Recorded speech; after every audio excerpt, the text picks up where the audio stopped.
We're going to have, before our next panel, we're going to have an exciting TED Talk session with two great leaders. They were with us last night.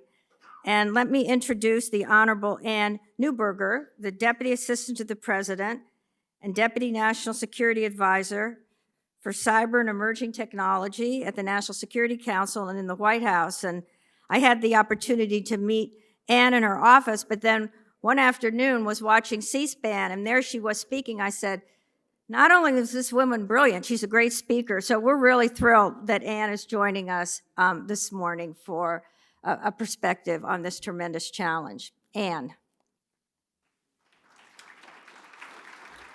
It sounds like a rather typical morning for many of us when President Wynne Smith tells me, I just introduced you, you're on. It sounds like it's a pretty typical morning and a pretty typical Friday morning. Good morning all to you. It's good to be here with you. A thank you to President Wynne Smith for convening this group and really for the work the National Competitiveness Forum does. Last night at the dinner, I was sitting at the table and asked, what brings you here? And each said the same thing. There's no other forum like this that uniquely brings together the parts of American innovation at the national labs. Good to see you, Jill. We were just having a conversation about AI and national security yesterday.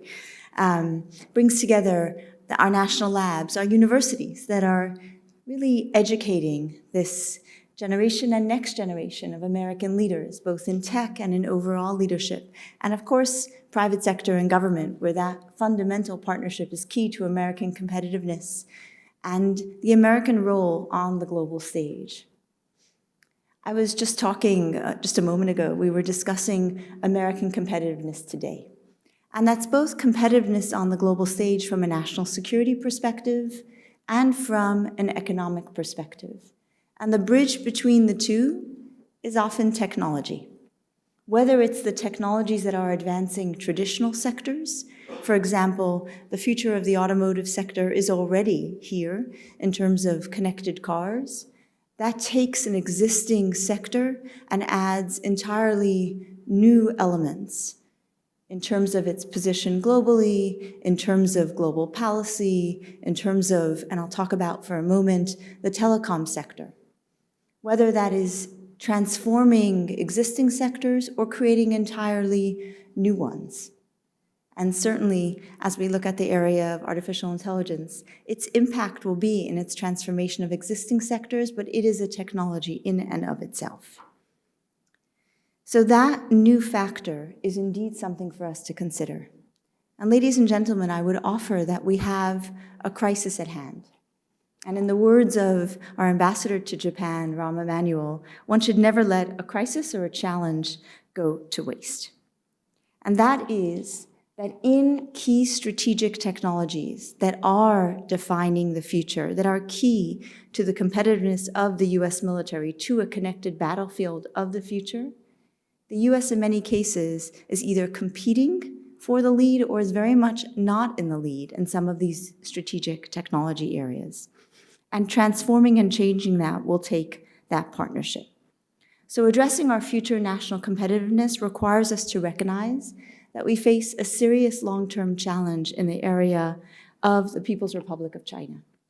China is the only country with both the intent and the capability to reshape the international order and increasingly the international economic, diplomatic, military, and technological components of it. And we see that China is engaged in a key effort to dominate a number of industries of the future. And I will talk about this in the area of one specific technology to break it down for our discussion today. And that is in the area of telecom. So I mentioned earlier, when we think about telecom, we think about its opportunity to transform sectors, whether that is, for example, maintenance and infrastructure in terms of drones monitoring infrastructure remotely to more efficiently identify gaps and more economically resolve that, whether that's the future in terms of satellite to phone connectivity and the opportunity that gives for economic equity and access. But that is a core technology. And indeed, it's not only key to the economy, it's key to our military and intelligence. Individuals may have seen earlier this week, there was a significant computer network attack against Ukraine's largest telecom. What was the impact of that? It briefly, because there were backups, it briefly impacted a broad swath of people's access to missile warning, communications, in a war zone. And telecom was chosen not only because, obviously for individuals and in injecting a sense of crisis in a population, but there's a reason as well. This was the second significant attack of Russia's invasion of Ukraine. The first was Russia's attack against another commercial system, Viasat, the evening before the war, because the path to disrupt Ukraine's military communications was disrupting a commercial communications entity. And I would note that that was the reason the US and international countries worked together to attribute that attack and to call it out as not the manner in which responsible countries behave in cyberspace. So from that perspective, telecom industries are key to future competitiveness economically and future competitiveness from a national security perspective. And as I mentioned, it's not only civilian applications, it's the future of the network battlefield that actually come together. And in this area, what do we see in terms of that international competition I talked about vis-a-vis China? We see China massively subsidizing vendors, closing its domestic market, which allows it to sell products at somewhat of a premium and subsidize markets around the world. We see China's active engagement in setting international tech standards to benefit its companies. Just today, the UN's ITU's World Radio Telecommunications Conference concludes. It sounds wonky, it sounds unimportant, but by the number of calls coming in from companies to the White House with concerns about how international regulatory policy would be headed with regard to satellites, with regard to space, with regard to interference, and how setting different rules for interference could enable other countries' constellations to launch more quickly. Those are bodies that we don't traditionally think about from an international competitiveness perspective, but they are because we now have peers in those bodies, and we need to engage in them in that way.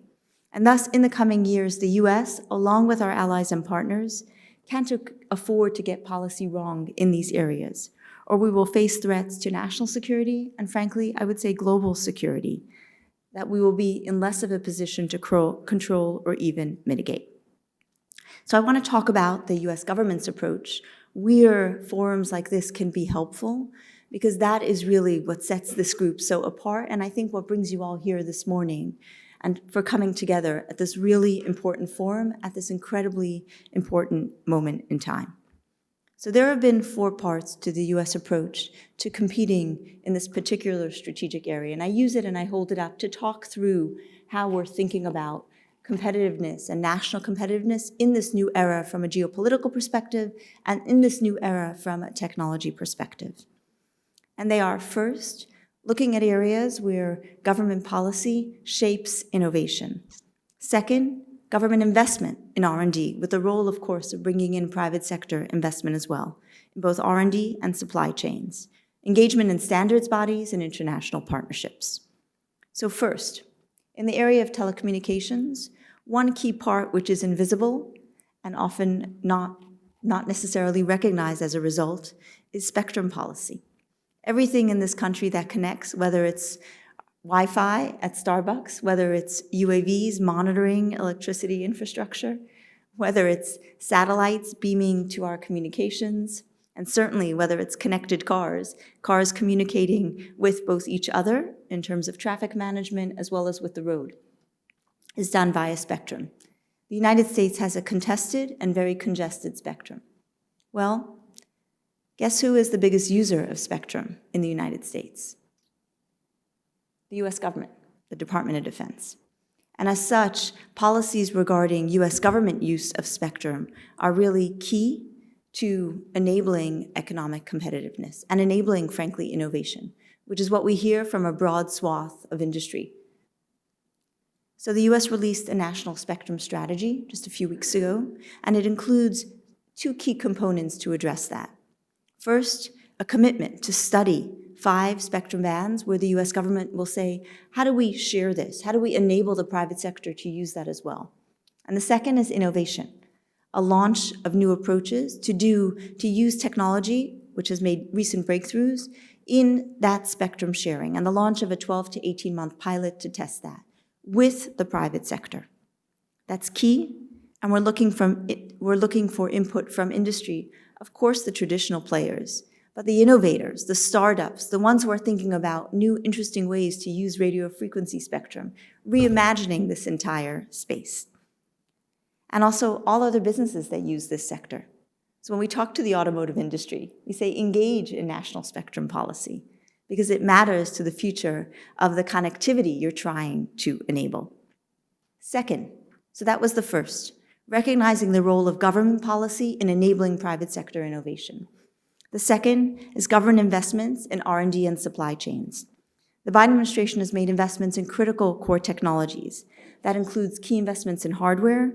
5G and 6G advancements will depend on silicon, as increasingly advanced computing is necessary to efficiently transmit data over the radio spectrum.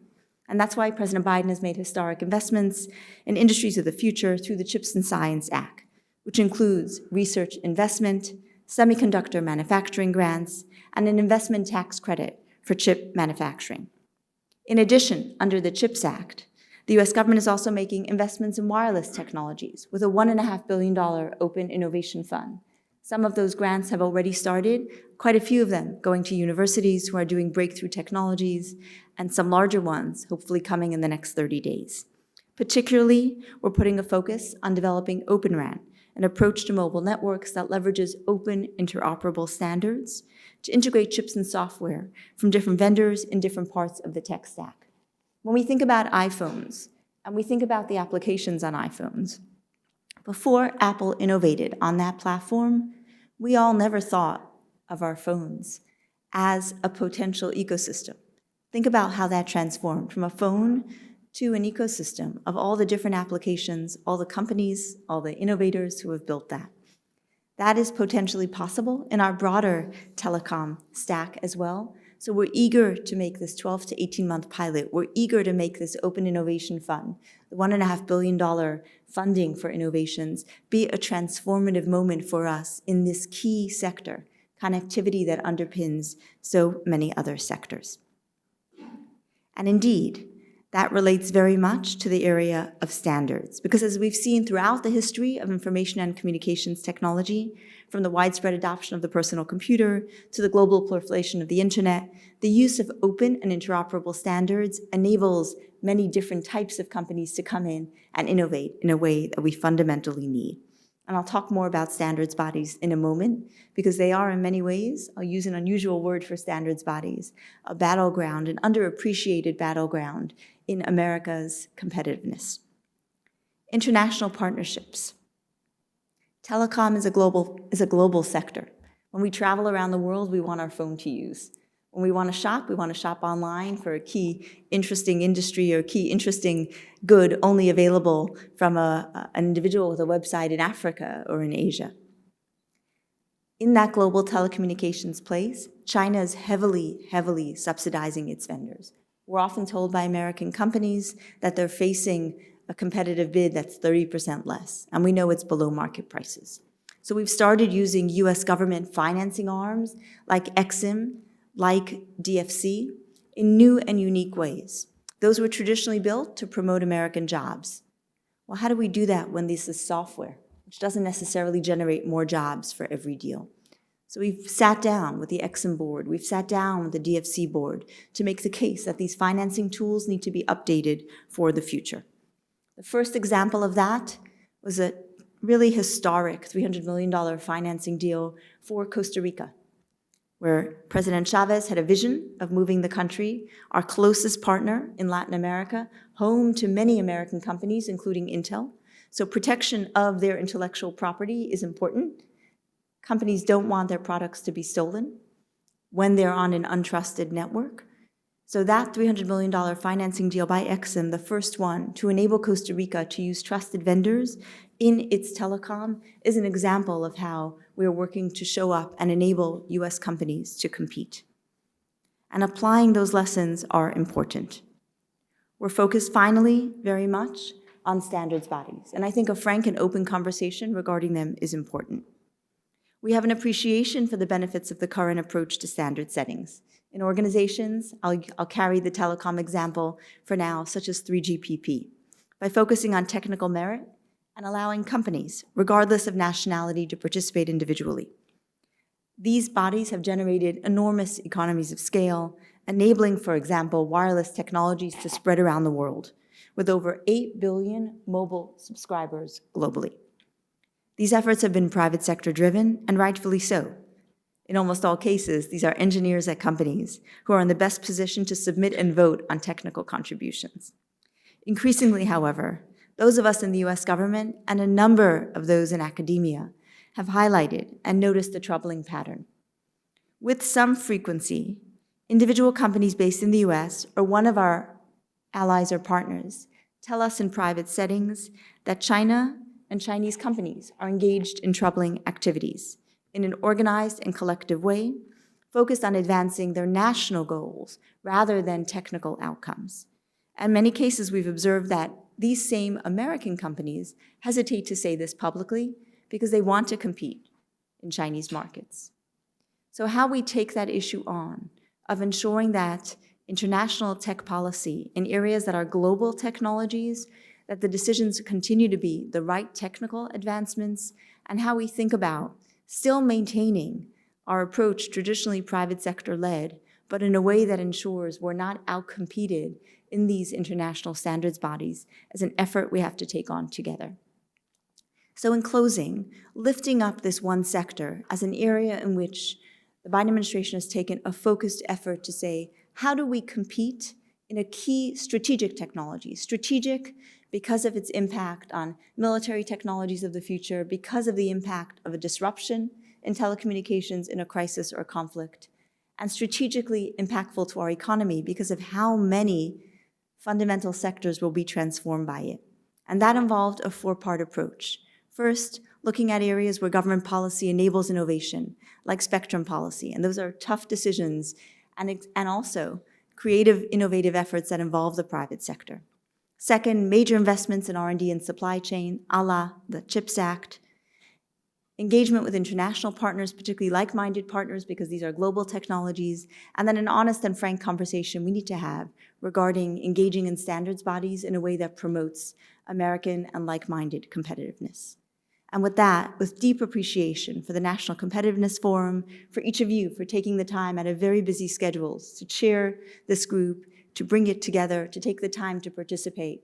Truly appreciate that, and we look forward to deepening this partnership to ensure America, which has been a force for good for many of our families. I'm a child of immigrants. I suspect if I ask, many are here too. We must continue to be a force for good, a force for people dreaming dreams of being economically successful, a force for people dreaming dreams of living their lives without fear.